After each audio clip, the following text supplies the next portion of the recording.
శ్రీ గురుభ్యో నమః. శ్రీమాత్రే నమః.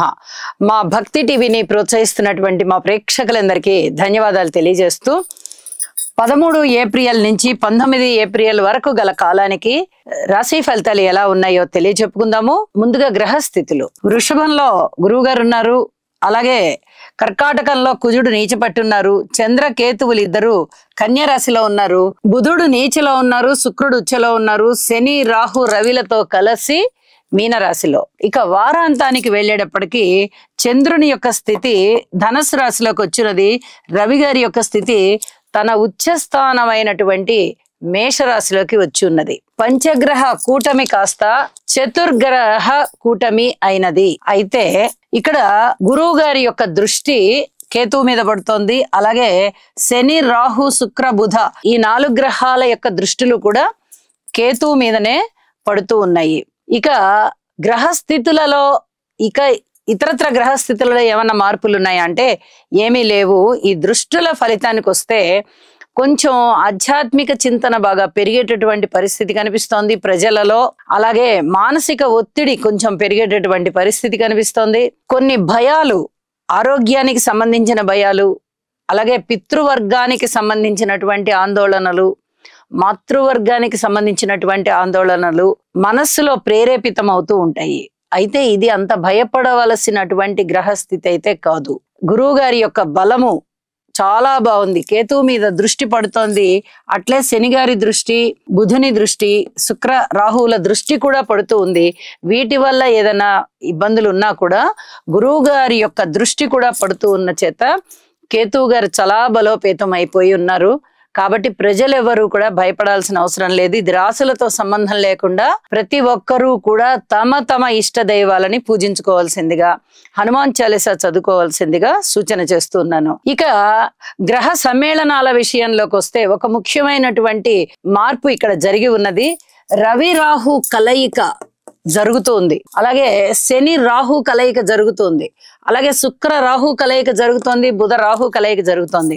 4 గ్రహాలు రాహుతో కలిసి ఉన్నాయి. 1.5 సంవత్సర కాలం, ఇంచుమించుగా 1 నెల తక్కువగా ఈ కాలం నుంచి, అంటే 1 సంవత్సరము 5 నెలలు, ఒక 17 నెలల కాలం నుంచి ఇంచుమించుగా రాహు గారు అక్కడే ఉన్నారు. గ్రహాలు కలుస్తున్నాయి, చంద్రుడు వస్తున్నారు వెళ్తున్నారు, అన్ని బాగానే ఉన్నాయి. కానీ ఇన్ని గ్రహాలు కలవడం అనేది ఇప్పుడే. పంచగ్రహ కూటమి అంటే 5 గ్రహాలు కలుస్తూ ఉన్న కారణం చేత, అందులోనూ రాహుతోనూ శని గారితోనూ కలుస్తూ ఉన్న కారణం చేత ఇక్కడ చాలా ఇబ్బందికరమైన పరిస్థితులు అయితే ఉండబోతున్నాయి. ఇక్కడ రవి రాహు కలయికను తీసుకుందామా అంటే పితృవంశ దోషాన్ని సూచిస్తున్నాయి. తప్పనిసరిగా తండ్రి గారి వైపు కాస్త బలహీనం అవుతారు, అలాగే స్తోత్ర పారాయణాలు చేసుకోవాలి. పోనీ శని రాహుల కలయిక తీసుకుందామా అంటే ఇక్కడ కర్మకారకుడైనటువంటి శని గారు 12వ స్థానం. చూడండి, ఇక్కడ రాశులతోనూ వాటితోనూ సంబంధం లేదు. ఈ రాశి చక్రంలో 12వ స్థానం అయినటువంటి గురు గ్రహ అధినేతగా ఉన్నటువంటి మీనరాశిలోకి వచ్చారు. అంటే ఇక్కడ కర్మ ఫలం ఏదైతే ఉందో అది అనుభవించేటటువంటి స్థానం అన్నమాట. అలాంటి స్థానంలోకి వచ్చారు. అది మంచి కర్మ, సుకర్మ అవనివ్వండి, దుష్కర్మ అవనివ్వండి. శుక్రరాహుల కలయిక ఉంది. ఇక్కడ స్త్రీలతో సమస్యలు, భార్యాభర్తల సమస్యలు ఇలాంటివి ఉండే అవకాశం ఉంది. బుధరాహుల కలయిక జరుగుతోంది, బుధుడు నీచలో కూడా ఉన్నారు, నరాలకి సంబంధించినటువంటి ఇబ్బందులు ఉండే అవకాశం ఉంది. ఇలా ఏదో ఒక రకమైనటువంటి ఇబ్బందిని సూచిస్తూ ఉంటారు. కాబట్టి నవగ్రహ స్తోత్ర పారాయణాలు చెయ్యండి, అన్ని రకాలైనటువంటి దోష పరిహారాలు జరుగుతాయి అని చెప్పి తెలియజేస్తూ ఇక రాశుల్లోకి వెళ్దాము. ధనుసు రాశి. ధనుసు రాశి వారికి ఇంకా ఒకంత కృషి చేయవలసినటువంటి పరిస్థితే కనిపిస్తోంది. అయితే 10వ స్థానంలో చంద్రుడు చాలా చాలా బాగున్నారు. ఇక శుక్ర బుధులు ఇద్దరు కూడా 4వ స్థానంలో బాగున్నారు. మాతృవర్గ రీత్యా బాగుంది, కానీ రవి రాహు శని గారులతో కలయిక వల్ల ఇక్కడ జాగ్రత్తలు తీసుకోవాలి.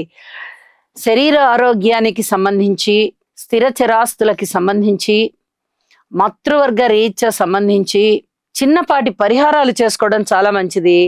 నవగ్రహ స్తోత్ర పారాయణాలు చేసుకోవడము, నవగ్రహాలకి కూడా ఒకసారి హోమం చేసుకోవడము, నవధాన్యాలు దానం ఇవ్వడము, ఇది చాలా చాలా చెప్పదగినటువంటి సూచనగా తెలియజేస్తూ ఉన్నాను.